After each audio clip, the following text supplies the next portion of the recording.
Whether we are there or not, ITSP Magazine still gets the best stories. Plenty of conferences and events spark our curiosity and allow us to start conversations with some of the world's brightest minds. In person or virtually, Sean Martin and Marco Ciappelli go on location and sit down with them at the intersection of technology, cybersecurity, and society. Together, we discover what the synergy of these three elements means for the future of humanity.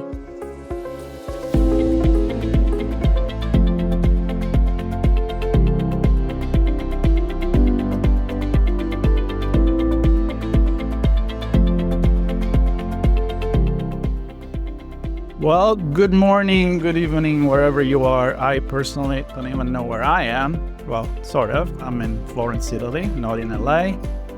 Europe, and look at that, technology. I have Jacqueline Jayne, my good friend from all the way from Melbourne, Australia, where we met last year for the event that we're talking about today. This is an on location with Sean and Marco, but we kicked Sean out. It was a little too early for him in the US. We're playing with different time zones. You can see the globe in the middle there, just to give you the idea that there is no borders. And thanks to technology, we can do a lot of things. Some are good, some not so good. I think we're going to talk about it. You've got an AI avatar of Sean. That would have been quite fun, just to have him. I think I have one of those somewhere in my computer. And the voice clone and all of that. But let's keep it human. I think we're both that generation that we analog brains in a digital world. So, JJ, great to see you. Welcome back. Thank you. Right. Very good. How you've been doing since last year? Really well. Very I can't believe it was a year ago. I know. That was Let's not go there, please. No, I met you both in person last year at AISA CyberCon. So it was very exciting, and it's awesome to be back having a chat with you again this year. Yeah, and look at that. We're still talking. We did another podcast after that, and when the time comes, we wanted to be there. It unfortunately didn't work out. Hopefully next year it will happen, because it's definitely on our agenda. And the event, actually, so that we get that out of the system, is there you go. I call it Melbourne 15 to 17 of October, coming up at the Convention and Exhibition Center. I can guarantee it's a really cool place. Right on the water. Not too bad at all. Not a bad place for an event. What do you do there? Let's start with that and then backtrack to who you are for people that don't know you in this part of the world or anywhere else. I know you're pretty well known in Australia. Yeah, I've been playing in the cybersecurity world for coming up 8-9 years. Always been in tech, and worked with a conduit between people and technology, but ended up in cyber and just love it. It's a really fun place to be. And to your point, that focus on the analog part of humanity in that digital world, that is such a strong position. I love it. I'm going to steal it, because it is something that people really do need. And in a sense has driven this session that I'm doing during CyberCon as a extension of one that I did last year that we spoke about the parental guide for parents and carers for their kids to keep them safe. And now we've moved into the next world of social media. And I remember, and that's probably the reason why we kept the conversation going. I mean, we were looking at things pretty much through the same lens. I guess it's our experience, and not coming to IT from IT, but with a human. And we know, I say that in my show all the time, we've never been as human. I'm thinking about humanity right now as much as when we connect it with technology, like AI, where it's a mirror of who we are or not. But there is some, a specific target age group that you probably need a little bit more help than others. Not that others don't get it wrong. Yeah. But things have been moving very fast. Just let's put it that way. And culture may not be catching up. So yes. Look, when we were let's elaborate. showing our age when, there's no evidence of all the mischief that we got up to when we were younger. Yes, showing our age. Yep. No Technology, camera. no, technology kind of just happened and we were already doing analog things and then had to move into the world of tech. These days, kids are born into the tech and their interconnectivity seems to be like natural and getting younger and younger. And parents and carers are making the same mistakes their kids are making. So who is actually helping the kids? Because it's in COVID, being remote working and kids not being at school and having that only way to communicate. And it kind of has moved into a problem now. And not something we can take away, but something we need to manage, talk about, and find a safe way forward for everyone, because we're not going to get rid of the internet, let's be honest. It's here to stay. So we'll work out a way to navigate it safely. True. And I think we are in that phase where it's confusing. And as we usually do, we point the finger, right? Yep. That's not my fault. It's their fault. It's that fault, da-da-da. So there is a blame, and you know where I'm going with this. The title of the talk is actually Beyond Blame, Keeping Our Kids Safe Online, and a few other things. So let's start with that. That's a strong start. Blame. Absolutely. It was all really began because of my passion in helping people to be safe online. I have a 19-year-old son, and I was able to guide him safely through the gaming and the social media years. So he was always safe, and he was helping his friends as well and his peers, because there wasn't enough in the school curriculum here in Australia, and it is the same pretty much globally. There's not enough yet. It's not a subject by itself, that digital literacy. So the Netflix series Adolescence came out early this year on the back of a lot of conversations about banning social media and, the bad issues. And there are a lot of bad things that do occur from social media directly at kids. And the Adolescence series came out on Netflix. That sparked such strong debate, which is awesome because it means more conversations. But what it led to was, who are we going to blame? And it really is beyond that. We are at a point now, at a juncture where we can't blame kids. It is not their fault. And it's not a matter of, well, who is the one person, group, government position can we blame? And it isn't anybody. It's a societal approach. So then unpacking that, Marco, to see, okay, well, let's look at all the areas. My goodness, a thesis you sort of got there, and then it was time to put in a call for paper where you get requests sent through to conferences in the hope your peers select your talk. So I thought, right, let's focus on this as an extension of last year's session and really have a look at what's happening in that world of social media and what can we do for parents and carers to understand what their kids are going through and how everyone has that role to play. Yeah, and it's funny because you said it could be a thesis, but I wrote a thesis many years ago about communicating to young adults.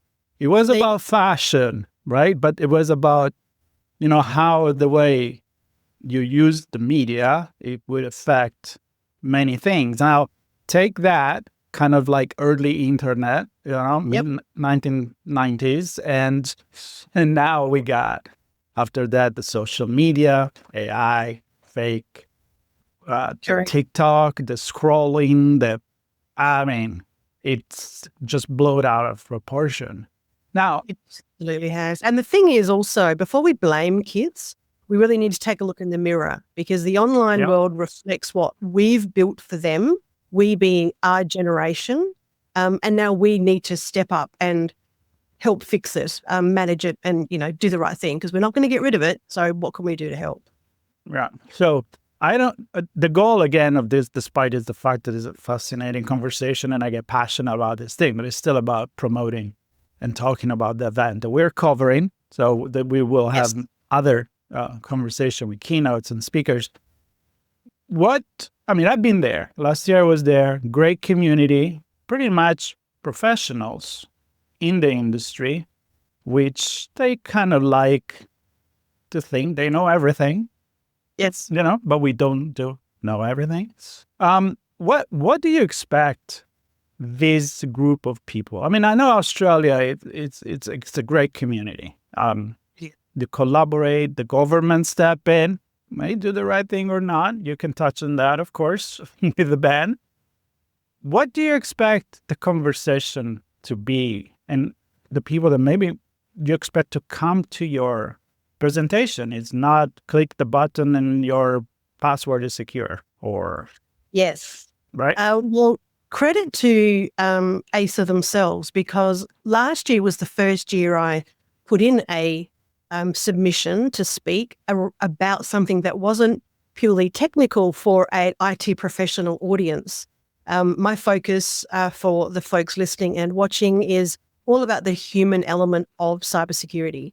And it started off looking at how organizations can make sure that people are making the right decisions online, and that a whole program of work is around supporting this to happen. IT's role, and over time how we've shifted to really it shouldn't sit with IT anymore, that it's a whole organization approach with learning and development and HR and marketing and sales and everyone being involved in this space. And that's moved to the human risk management name. So the evolution of security awareness training. Now we find ourselves in a different world. So having an opportunity to talk about kids for parents and carers was very interesting. And it's indicative of how we have shifted, because the audience at CyberCon, and this is something I've tried to tell IT professionals for years, they are also parents and carers, aunties, uncles. There are kids in their life. And IT cyber is not just at one area of an organization anymore. Over the years, Marco, I've seen more people outside of IT come to CyberCon because they're realizing at work that they need to understand it. So IT have said, right, come along, let's invite HR, let's invite risk, let's invite the finance people in so they can see what's going on. And that means that we have an opportunity to communicate in a non-technical manner.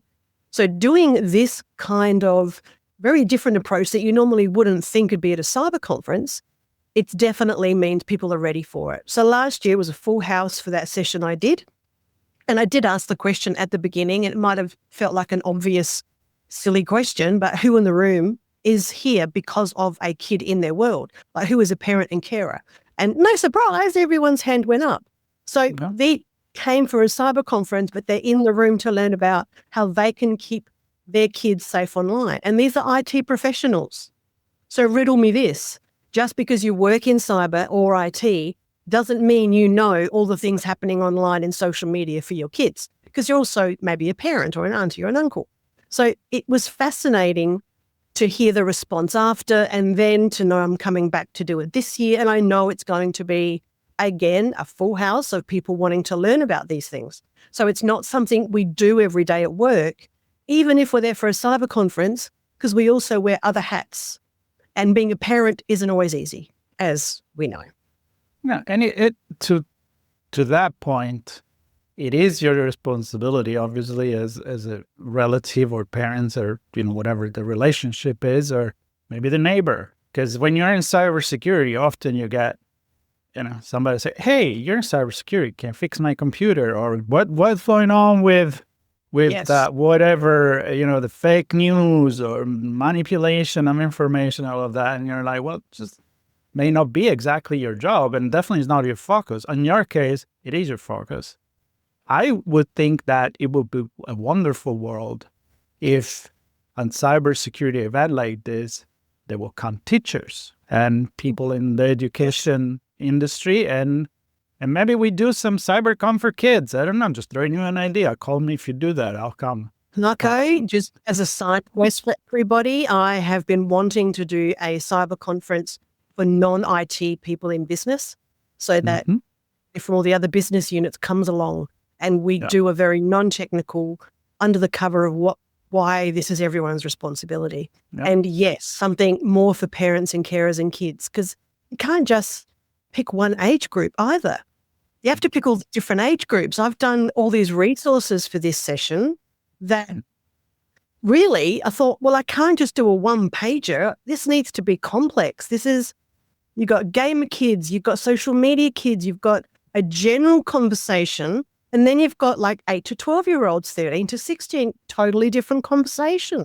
Like a whole lot of resources. We'll talk more about that at the end, but the whole point is people need to know where to start to have this conversation. And whilst it's always been around, adolescence, when that came out, it didn't just shock people. It's three episodes. I encourage everyone to watch it. No spoilers, but it forced society to face an uncomfortable truth that the real problem isn't teenage curiosity.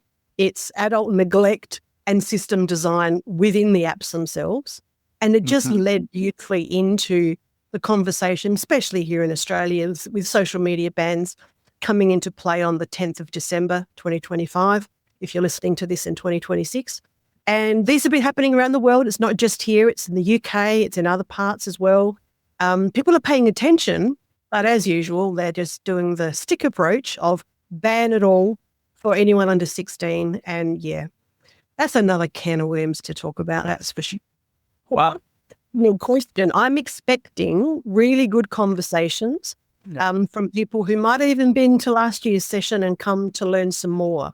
But there's no doubt that if anyone has a look at the agenda for CyberCon this year, there's a lot of very interesting topics that aren't all IT professional based. It's a lot of different things. It's deep. And there's some fantastic sessions on education, like what we need to be thinking about and looking at what we do in this world of protecting people in business and at home. It's really good. It's very diverse. It's exciting. I'm really looking forward to it. Yeah, I wish I could be there, but I do share all of this. And I've seen the switch myself for 15 years, 10 years for sure, covering events. Yeah, it definitely switched from we're all IT, we only talk IT, to we're human, and we have to talk both human and IT. So here's the thing that I want to end this conversation, first of all, because I need more time with you. So I want you to come on my Redefining Society and Technology, and we can really talk about this, like on many different aspects. That I want to keep talking about that, but this is about your session and about, again, saying, and I'm not paid for it, how cool this CyberCon event is. And the people, the community, you say probably a lot of people that saw you last year, they will come. I had no doubts about it because people are already, they know each other. I've been there. It's amazing. It's an amazing vibe. And again, like fear of missing out. It's right here. It's real. It's photos where you could take photos, send it to. Oh yeah, I have the AI. I can do that, but it's not the same thing. Let's finish with this. So, two things. One, I know you in your talk you have something about decoding emojis. Yes, and I pride myself to say I speak emojis. So a little bit about that, not too much. People need to come and figure it out, and then maybe if people are listening now, they're not going to be able to they're not in Australia. A lot of the audience is in other part of the world. That one thing, maybe somebody can start to really help the adolescents in their life to, it's hard, obviously, said it's complex, but so a little bit about emojis and one or two little quick things that you can do to start. I can do that. Improving the emojis. Things. That was like a rabbit hole I was not prepared for. So again, linking back to adolescence, they showed how this particular group of boys in the world of incels, let's call it that, the way they used emojis to communicate. And for example, we might see the explosion emoji and think, oh, that's something, exploding. It's like a bomb. But it has different meanings to different demographics, to different groups. And when these, what would you call them? Focus areas, let's say, not that it's a good focus area, these people will create their own meanings for these emojis. And that's how they communicate. And what that does is anyone could see a message and not understand the true meaning of it. based on what it translates to. So there's so many groups. There's the usual, what it actually means, all the emojis. Then there's the generational emojis. Then there's the unfortunate predators online, and they're a whole different ball game with how they look at emojis and how they use them to talk within themselves and how they groom kids online. I just could not believe all the difference. It's not like there's one area to say, okay, here, it's so contextual. It's based on scenarios, just amazing. So yeah, come along and we'll talk more about it. But for anyone feeling overwhelmed by all of this, because it is very overwhelming if you are a parent or a carer or even a kid listening, what I would say is take a breath and reach out to someone like myself and say, where do I start? What do I do? It could be something simple as, should my kid be playing Roblox? Or my child in Australia is 15, uses social media, and they're about to be banned from it come December 10th. What do I do? I've created resources to help. So they'll be exclusively released during CyberCon, but I will absolutely make a version available to you and your listeners so that they can also take advantage of those elements to help them. So I've got conversation starters, why it's a good place to start, what kind of response you might get. I've even got, and I love this, prompts that you can use. So if you do use AI, you can put these prompts into AI and change what you need to get a response that you can have these conversations with your kids, because every kid's different. Every kid's focus is different. Gaming kids, social media kids, the general understanding of what's going on online. Even you could ask, how do I speak to my elderly parent about Facebook or social media or romance scams? Giving the power back to you to be able to start and know that AI can actually help in this scenario. And I'm always available and happy to help anyone with any questions they have. But firstly, come to the conference in Melbourne next week in October, 15, 16, 17, and come see me. And Marco won't be there, but in spirit, he will be. I will be there in spirit for sure. And I want to thank you for, well, clearly you can tell you've done podcasts before because you've pretty much closed for me, reminding everybody about the event, and you did a fantastic promo for it. So what is left for me to say? Then JJ, it was absolutely fun. I was excited. Woke up this morning to spend some time with you here on online, and yeah, it was fantastic. I look forward for many more. And to everybody at the CyberCon Melbourne, I wish a good time, but also and especially a good learning opportunity, not just for business, but for your family and for humanity in general. So JJ, thank you so much. And for everybody else, stay tuned. There'll be more conversation about CyberCon Melbourne and, of course, about other events coming up, because that's what we do. We cover, and stay tuned. Subscribe. There'll be more. Thank you, JJ. Thank you, everybody, for watching. Bye. Bye.